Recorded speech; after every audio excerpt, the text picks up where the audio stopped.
بسم اللہ الرحمن الرحیم۔ چینل میں آنے والے سب دوستوں کو خوش آمدید۔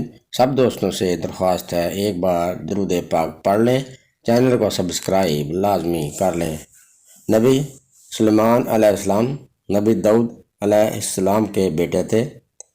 حضرت سلیمان علیہ السلام صرف نبی ہی نہیں تھے بلکہ بہت زیادہ طاقت رکھنے والے بادشاہ بھی تھے۔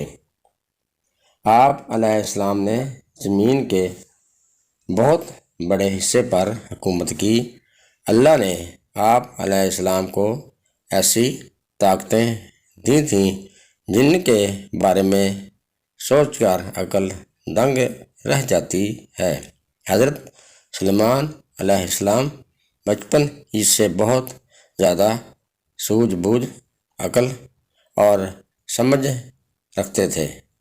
سامنے والے کی بات جلد سمجھ لیتے، نتیجہ نکالتے اور فیصلہ کرتے۔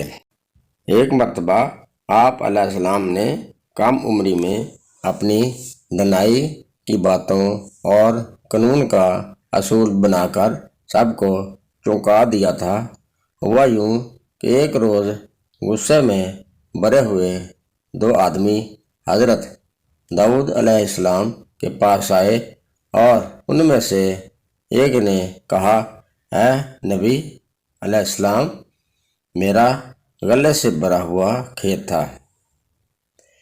اس آدمی کی بھیڑ بکریاں اس میں گھس آئیں اور میری کھڑی فصل تباہ کر گئیں۔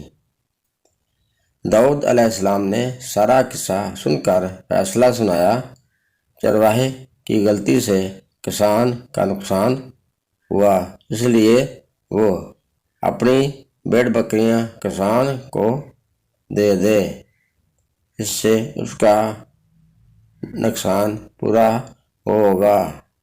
پاس ہی بیٹھے سلیمان علیہ السلام تو اس وقت کم عمر تھے، اپنے والد سے عرض کرنے لگے، ابا حضور، آپ علیہ السلام کا فیصلہ بالکل صحیح ہے، مگر کیا میں اپنی رائے دے سکتا ہوں؟ ہاں ضرور دو، سلیمان علیہ السلام نے جواب ادب سے کہا۔ میرا مشورہ ہے چرواہے کے سب جانور کسان کو دے دیے جائیں، وہ ان کے دودھ اور اون سے فائدہ اٹھائے، اور کسان کا کھیت چرواہے کے حوالے کیا جائے، وہ اس میں ہل چلائے، اناج اگائے، جب فصل پک کر تیار ہو تب چرواہا کھیت کسان کو واپس کرے اور کسان بھیڑ بکریاں ان کے مالک کو لوٹا دے۔ اس طرح دونوں کو یہ بات سمجھ میں آ جائے گی کہ کس طرح محنت پر پانی پھیرنا کیسا لگتا ہے۔ ہمیں نہ صرف اپنی چیزوں کی حفاظت کرنی چاہیے بلکہ دوسروں کی چیزوں کی حفاظت بھی کرنی چاہیے۔ امید ہے دوستو ہماری آج کی ویڈیو آپ کو پسند آئی ہوگی۔ اگلی ویڈیو تک اجازت دیجیے، جاتے جاتے آپ سے درخواست ہے کہ ہمارے اس چینل کو سبسکرائب لازمی کر دیں۔ اللہ آپ کا حامی نگہبان ہو۔